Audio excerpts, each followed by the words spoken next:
శ్రీ మహాగణాధిపతే నమః. శ్రీ గురుభ్యో నమః. చాలా రోజుల తర్వాత కలిసాం కదండి. ఒక యథార్థ ఘటన ద్వారా దానము యొక్క ఫలితము, సత్పురుషుల యొక్క గొప్పతనము, పరనింద వల్ల వచ్చే ప్రభావము గురించి తెలుసుకుందాము.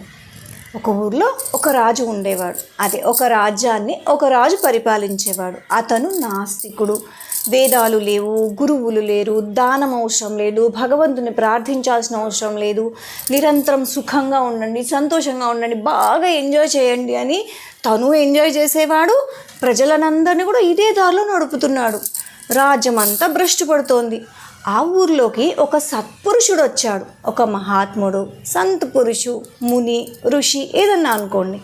ఆయన వచ్చి ఈ రాజుగారి గురించి, ఈ రాజ్య పరిస్థితి గురించి చూసి తెలుసుకొని బాధపడ్డాడు.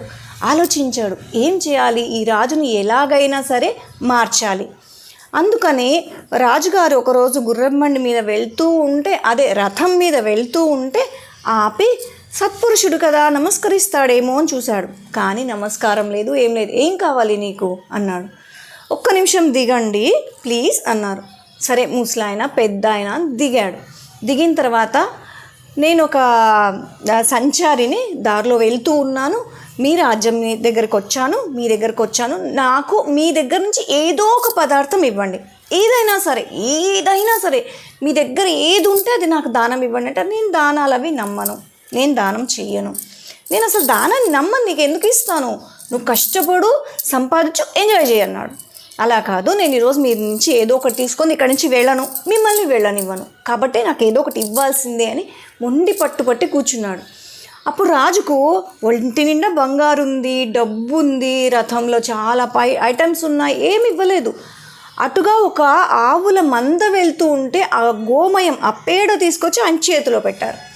ఆ ముని ఏం చేశారంటే దాన్ని భక్తిగా నమస్కారం చేసుకొని అభివృద్ధి చెందుగాక అని వెళ్ళిపోయారు. సరే, ఈ రాజు వెళ్ళిపోయారు, ఆ ముని వెళ్ళిపోయారు. రాత్రి ఈ రాజు పడుకొని పొద్దున్న లేచేపాటికి ఇంత పెద్ద గుట్ట ఆవు పేడ, గోమయం వాసన వచ్చేస్తుంది, చుట్టుపక్కలంతా పెరిగిపోతుంది. ఆ ఋషి తట్టు ఆయన వెళ్ళిపోయినారు, ఈయనకేమో విపరీతమైన వాసన. ఆ గోమయం ఏం చేయాలని పనివాళ్ళం పిలిచి అంతా అలికించి ముగ్గులు పెట్టి అయిపోయింది, మళ్ళీ పెరిగిపోయింది. అసలు ఎక్కడి నుంచి వస్తుంది, ఎవరు తెచ్చి వేస్తున్నారు, ఏం జరుగుతోంది అని చాలా కంగారు పడ్డాడు.